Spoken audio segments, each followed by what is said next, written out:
What's up, y'all? Your OG here. Welcome back to my channel. Appreciate you for tuning in. We got to get into the finale of Belle Collective. I'm confused why Belle Collective only went to episode 9 and not 10. It's an odd number. I'm just going to assume that they didn't have no much more that they could, film. So we'll just go with it. This season definitely had some moments. It was entertaining. Overall, I'd probably give this season like a B+, A-. But we need to go ahead and get into this episode because Miss Tambra is literally the definition of delusional. She is just deciding she's gonna keep on going with her man Greedy no matter what, okay? Miss Shirley says, because Miss Shirley trying to come to her, let her know, look, Barbara, your nigga is our nigga, is we nigga, we is sharing, okay? We is French, we is in this together, okay? We. But yeah, so we got Tambra, and then, oh my gosh, Lateshia. Oh, he's just so stupid. Like, that's all I can think of. It's like, yeah, that nigga's stupid, but you keep taking him back.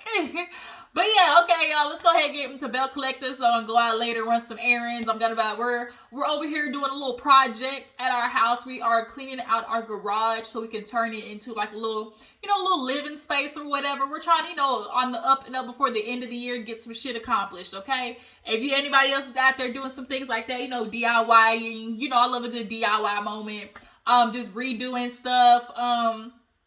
It's definitely, definitely trying to get things on and popping. So, we're cleaning out the garage, taking some junk, metal to the scrapyard and everything. Hopefully I can get some money for it. Get a little extra change, because we got a bunch of bikes and shit in there.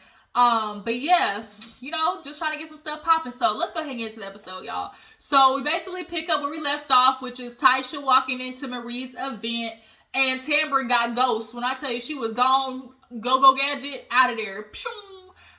She said, get this mic off of me. And so Tisha was like, so you want to talk to everybody else, but you don't want to talk to me? And Tambra hit her with the, you are crazy and desperate. That's what you are. And so all the other ladies, Latrice killed me with the, ooh, child. That little country accent, ooh, child. Everybody sitting there like, as if they didn't know this shit was going to happen. So, Tisha was just like, we could have sat down and have a conversation, a good old woman to woman. Literally is what everybody's thinking. I tell you, but back in the day, the Betty Whites and, and everybody singing about what it is to be a woman and finding out your nigga is not just your nigga. Like, it's tragic. But, share a man. Having a piece of one is better than none at all, I guess, is what the old women say. But these new age modern women, the one that the men hate so much, the one that's, saying, anything you can do, I can do better. We not playing those games no more. But yeah, Tisha was like, we could have sat and had a conversation. She's talking about me and everything. But then Miss Aikisha came forth and she was like, no matter how much I don't like Tambra, I'm definitely not down for a situation like this. She essentially tried to check the ladies for, having this moment of like, if we gonna be this collective, then, we need to be there for the sisterhood. And it's like, girl, I don't know you, but like, Tambra is a part of the sisterhood. Tisha tried to pipe up like, now look, I just showed up, this was Marie's event, and Marie, she tried to play boo-boo the fool and dumb, talking about, what do you mean? I didn't know this was gonna happen. I didn't know that Tambra was gonna leave, I just like, she's my event coordinator, so of course I'm gonna invite her to the event. Like, she's been with us for years. And I called this, back when Aikisha talked to Lateshia, because when Lateshia brought up Greedy, initially talking about Tisha, she was like, when she said this statement, she was like, I don't like what Lateshia's doing. I'm not down for messing up a happy home. And from what I see right now, Tamra's house is looking happy. I don't like dealing with women who want to mess up a happy home. I said, you done had a problem like this before. You might have had you a little woman moment before. And so Aikisha is sitting there saying like, that's at this moment, this is what she looking like to me, a side chick. So, I would never put myself to have a side chick, in my presence. I said, oh yeah, Willie, big old Willie. Look like you might have tried Aikisha back in the day. She's still with you, but it's definitely looking like, Aikisha has had her addressing like the rest, like with the most of the women, you know, when it comes to their man, as Melody say, not keeping your penis in the household, okay? But nonetheless, why was Tisha's daughter in the party? Like, that was a little confusing. Like, what the fuck was she doing in there? And, you know, Tisha revealed to the party that, like, she's like, I don't even know why she's, you know, saying, like, we're just trying to see if the timelines match up. But I'm confused, too, because Tisha was engaged, you know, when, you know, we were, before, when we were together. So it's like, Tamra was engaged to who? Who, what, when, where, what, why? What? But what I'm saying is typical, you know, Asian nigga behavior. There's some overlapping. There's some overlapping there, you know. There's some overlapping. And, you know, Tamra just being a woman who wants to get what she wants, which is a man and a baby and, you know, to play house, you know, she's going to keep her head in the sand for as long as possible, or at least until she gets a baby.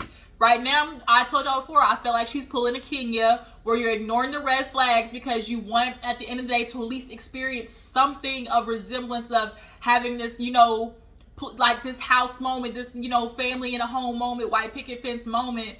And she's willing to put up with it just to be able to experience it for a little bit, even if it is like this facade, you know, because that's essentially what it is. It's all delusion in her head of the life that she's living. But in all actuality, that's not what you're really living, Tamra. But she left and she said, at least I'm going home to Demont. I go home to him. And it's like, bitch, okay. Ooh, okay, go home to Demont. Okay. I bet Tisha gonna go home to him later too. Catch. So moving on, what happened after that? Let's see. Latrice, she goes over to her brother's house. She hasn't been staying, you know, over there with Cliff, because they've been fighting all week. Her brother and her look just alike, but she essentially is letting her brother know, like, you know, I'm, of course, the last sister with no kid. Over here in this family, shoot, we literally only have, my sister's the only one with kids. It's me and my two brothers who literally don't have kids. Now, when you see people with kids, it kind of make you feel like your timeline's gonna get pushed back a little bit more. You know, it just kind of like, this shit is, it's a battlefield, okay? Having kids is a battlefield. And so doing that all on your own in a household, especially with men who feel like, oh, a woman's supposed to do it all, like, bump that. Like, no. And so I think Latrice really does want kids, but she wants to have a baby knowing that she's not going to end up having to do it by herself. And I think she sees Cliff, and probably the way he's interacting with his past 5 kids, you know, thinking, and we already know how he feels. Like, I mean, it'll sit you down. You know, you could take a break. You could stay home from work. You know, in her head, all that's reading is he want me at home, barefoot, pregnant, cooking and cleaning. And women aren't about that anymore. Like, y'all say, I just be so confused, because it's like, oh, we want women to bring more to the table, and then when they do bring more to the table, y'all automatically try to dilute them back to, you know, the bare minimum of it all, which is just offering, you know, being a mattress and a mule. Especially the most important part is just offering coochie up on a platter when you want it. And calling it wifely duties. Like, the fuck? But, you know, her brother gave really good advice. Like, anytime you sit down and have a conversation with him, let him know, like, we are equal. And then, like, this argument kind of does bother me, because men keep always trying to turn it to, oh, you know, women want to be a man. It's not about wanting to be a man. It's simply about realizing, like, just that, like, you have value, we have value too. Value me as equal, just as a human being. The only thing that is different between us is the genitalia between our legs. Literally everything else is the same, you know? So it's just like, value me as a human as I would value you. But men out there really respecting and valuing women, it's very far and few in between. So in the midst of that time, a lot of women are just dealing with a whole bunch of dog ass niggas in the meantime, trying to find the right one, and thinking they have the right one until the facade, till the mask falls off, and now you 2 babies in, and you know, and feeling stuck like Chuck. But yeah, she's gonna go back to Cliff and talk to him, because y'all know they got this little storyline. I don't believe the storyline is, I don't think Latrice thought she was pregnant. I think they were just doing it for the show, but we'll play along. So Aikisha does her little brunch now. Look.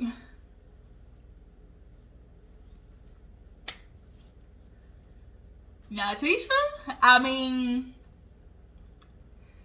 Let's call a thing a thing.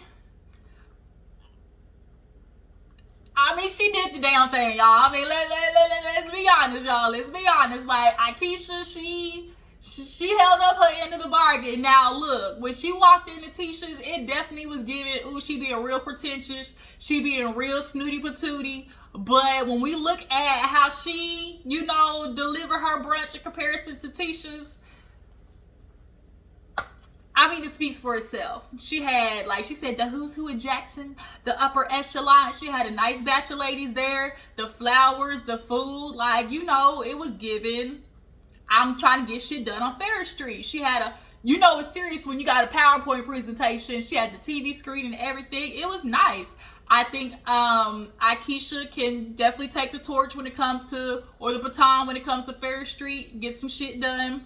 Hopefully Lateshia, you know, maybe, I don't know, she want to partner with Lateshia on a couple of things after she said that shit about her childhood, you know, not being wanted as a baby, because that was a jab for sure. That definitely was a jab, and it was a rough one. Okay, so I don't know, you know, if she would want to work with somebody like that after hearing them say something, but nonetheless, the event definitely was one for the books.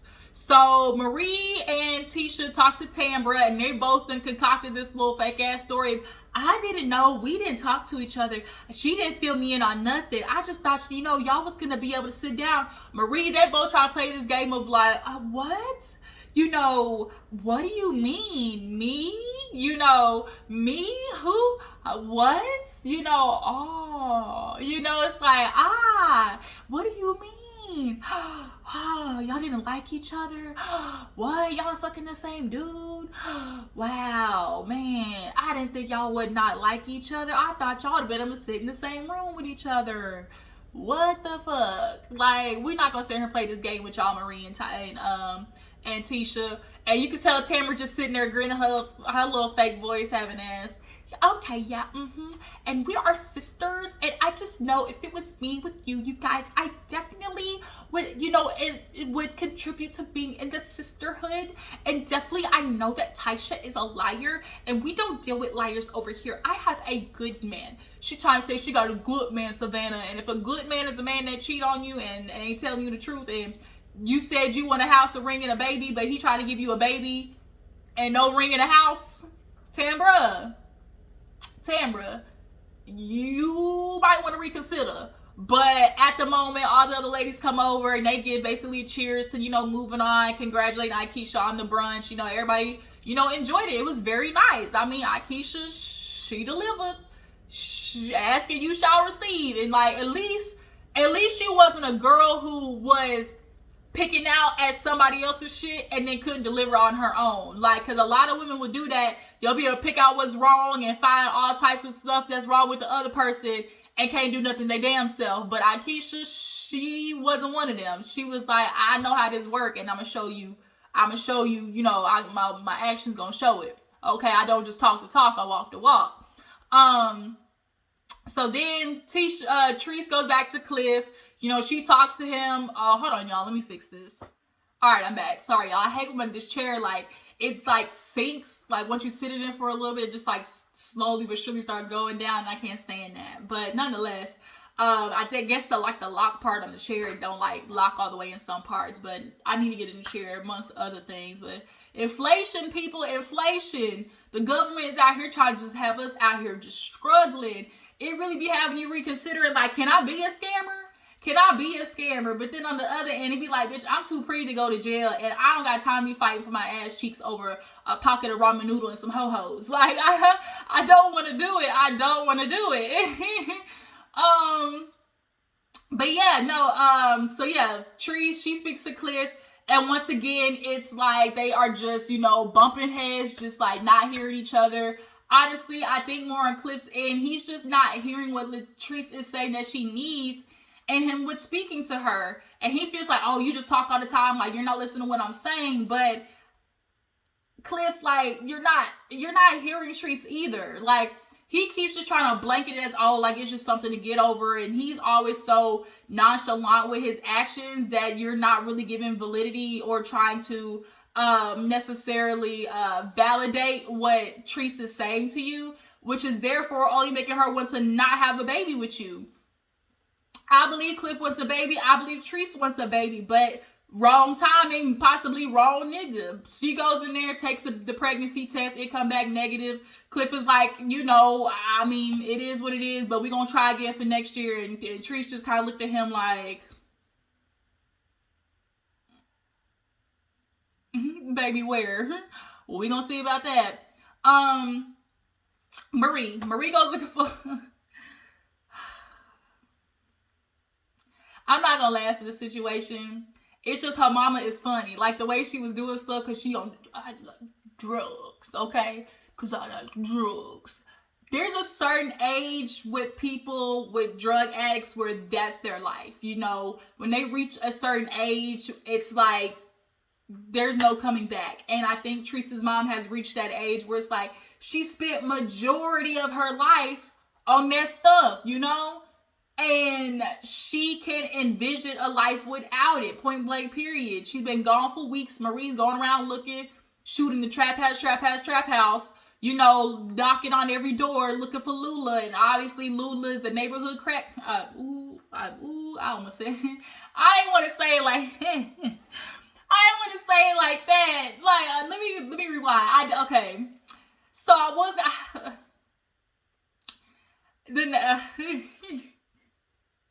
sometimes your mouth just get the gun like, let me catch yourself. I don't want to say it as in like, oh, her mama's like the neighborhood crackhead, but you know how every neighborhood just like has, what I'm trying to say. And like Lula clearly is known around these parts. She's been around there for a long time. And, people know Lula is what I'm trying to say. Like, they just know Lula. She's like, she is what's the girl from Friday? She is what's that? Felicia. She's the Felicia of Jackson in this situation. And when Marie saw her, they finally caught up to her. She was high as giraffe tail, just high as high could be. She came out there on that Bobby Whitney. And she said, come back in 20 minutes, i.e. come back when this high go down.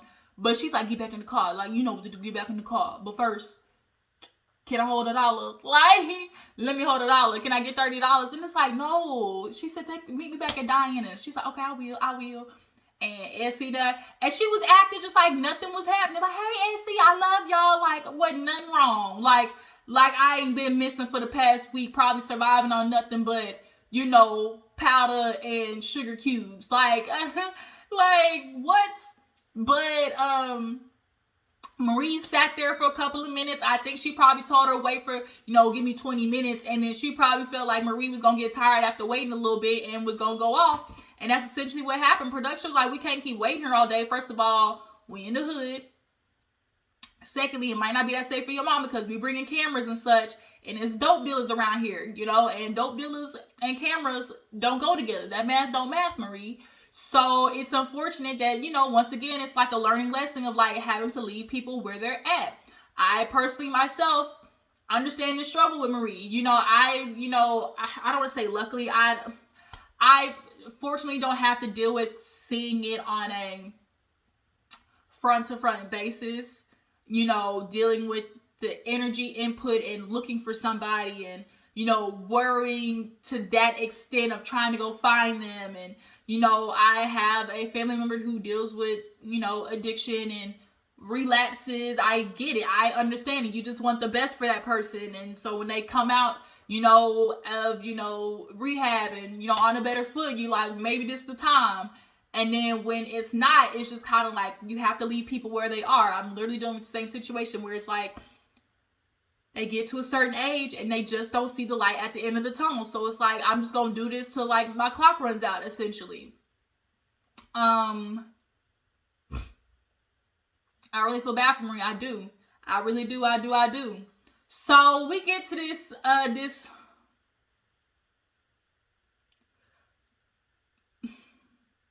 y'all believe Gri and Tisha, was this for the TV? Was this for the TV? Because, they had to do the little minister come and meet them at Tisha's business. She's like, Gritty, he's showing he want to go to therapy, so I'm going to sit down with him. But essentially, he's hitting with the typical what dudes do. Oh, you know, with my family, I don't know what else I can do. You know, I've been showing I want to be with her. I've been trying to take her out. You know, I've been showing that I can be the man that she want me to be. You know, I understand that I hurt her, but if we gonna move on, you know, she gotta let that shit go. And that's what's so annoying about men, because they feel like, oh, let me just throw this apology out there. Let me be good for a couple of months. And that's just supposed to, you know, make everything obsolete. You know, let me wash my hands of it. And it's like, no, that's not how it works. Like, it's a whole mental, emotional anguish that somebody now has to go through. And now that the trust is broken, how is this person so supposed to be able to, like, feel comfortable with you walking outside the door and believing that you won't do it again? And unfortunately, now I'll get call this nigga Demond. I mean, Demond and Glendale one and the same. But how is somebody supposed to believe Glendale after the umpteenth time of you cheating, texting women? Like, you couldn't even wait till after you goddamn re-proposed to Tisha to not text other bitches. So it's like, you couldn't even wait till that day to let it go. So it's like, Tisha at this point is feeling like, what am I supposed to do? Who am I supposed to believe? Because now he's hitting her with the sympathy. You know, I just deal with so much, and I'm being a black man. You know, I'm depressed, and how can you not see me? I'm depressed. And he tried, like, first of all, her seeing that you're depressed, what is she supposed to do about it? See, the problem is a lot of men, y'all got issues and want your woman to be the savior, the therapist, the counselor, and she's supposed to be the band-aider of it all. And no, if you're depressed, take your ass to therapy and fix it. Go take your ass to the doctor, get some antidepressants. But y'all always want to blame, oh, y'all want to notice that, oh, black men have, you know, bad mental health, but y'all don't never want to fix the fucking mental health of it all. Y'all don't want to do the work. And then guess who has to deal with the collateral damage of it? The women that's sitting in the house with y'all asses. Okay? So here it is, you know, Tisha's feel like, oh, he gonna basically, you know, use this depression because he know, like, I'm a person who wants to fix. And that's an unfortunate thing, because I, you know, used to do with this myself, especially being an empath. You know, you feel people's energies, and somebody who necessarily has an inner light about themselves is almost attracted to dark energies because you just want to pull them out of it, you know? And in doing so, you have to realize it's easier to pull somebody down than it is to pull them up. And that's just the truth. And so you can do it to your detriment trying to help somebody else. And that's what happened with Lateshia. It's like, and then on top of that, you know, my son, just because you ain't with Tisha don't mean you can't be in your son's life. See, that's the shit also too that bothers me. It might be a fatherless home. That don't mean it got to be a fatherless child. You not being in the home has nothing to do with you continuing to be a dad to your children. But see, that's another conversation that needs to be had when fatherhood is no longer easily accessible, we see the real men who's going to put in the effort for their children. And that's true. You'll see a lot of women, you know, it's not a lot as many, like, yes, are there women out there who try to keep their babies from their children, but there's a lot more women who just says, I'm not going to do the work for you. I'm not going to sit there and go to meet you, drive out of, you know, time and have to change my schedule for you to be a dad. No. You deal with the inconveniences just like I deal with them and work your way around it and be there for your children or your child or whatever it is. And now Tisha's sitting here crying like, you know, I don't know what to believe. I don't know who I'm going to get. You know, I am, you know, trying to be my best self, and I'm trying to teach other women to be their best selves. And here I am feeling like that just to get sucked back into this nigga. You know, if I get back in bed with him, he feel like that's it. You know, once a woman, you know, open the legs and let the man into the pearly gates, you know, and let him lick it with it, stick it with it, and you hop on the dick and do a full split. For a lot of men, that kind of feel like, yeah, I still got her, you know. And a lot of times it is true because emotionally women are attached to the sex, you know. So she took his ass back. At the end of the story, she took his ass back, and we know how that ends. We know how that update go. You know, do you love him? Yes. And that's a lot of times, like, do you want to be with this person? But to what, like, how much to putting with so much, how much do I have to put up with to be with this person that I love? Yes, I want to be with this person, but not if it means I'm killing myself slowly on the inside. Like, a lot of women put their mental health, this, you know, mental, emotional, spiritual health at risk for a nigga that wouldn't even do the same. Y'all see these dudes doing, would they do half of the shit that y'all are doing for these men? For y'all? Ain't that many papooses out here, bitch. Ain't no many papooses out here, sir. So, yeah. He see her crying, they hug, and she's like, you know, There's hope, and he's like, oh, what you want me to do? How you see me struggling? If I were to see you struggling, I would want to help. How are you saying if you saw her struggling and saw she was depressed, you would notice and want to help when you sitting here constantly doing the shit that's making her depressed? Get the fuck out of here, greedy. Greedy. That's all you are, greedy. Just greedy for women when you got one at home with a child. So we basically at the end of the episode, everybody gets their update. So Gucci, she's realtor fitness. Tree, she's finally out the hood. Her friend was so funny. It's like, no more gunshots, no more thieveries, no more chicken heads, walking across the street, we moving on up and up. Aikisha breaking grounds on Farish Street, and of course, Tisha moved in, went back home, but only to find out that Greedy was still messaging other bitches. Shocker. Shocker, y'all. So we finally see the preview for the reunion. Things looking a little spicy, okay? Things get a little tense, and then I guess we gonna see if Greedy the baby or not. We gonna have this whole Mari moment. Look at his eyes, Mari. Look at his nose, Mari. That nigga baby, Mari. So we gonna see. Tisha leg was over there shaking, shaking like a stripper in church, okay? Just over there shaking, okay? But yeah, you guys, that was Belle Collective. Y'all tell me how you feel about the episode. Tambra, me and Demonge, we're going to try for natural conception, and we are going to do the damn thing. We are going to move in, and maybe that will prove everybody wrong, that we are serious. Okay, move in, and then what? The nigga's still playing you. Go ahead, Tambra. Just write, dumbass on your forehead, and do it. Ain't nobody winning. Like, don't nobody care. Go be stupid over there, because stupidity is transferable. Don't nobody want that mess. But yeah, Belle Collective, y'all tell me what you feel about the season. I appreciate y'all for tuning in. Make sure to follow me on Instagram and Twitter, and I'm gonna catch you guys in the next one. Deuces.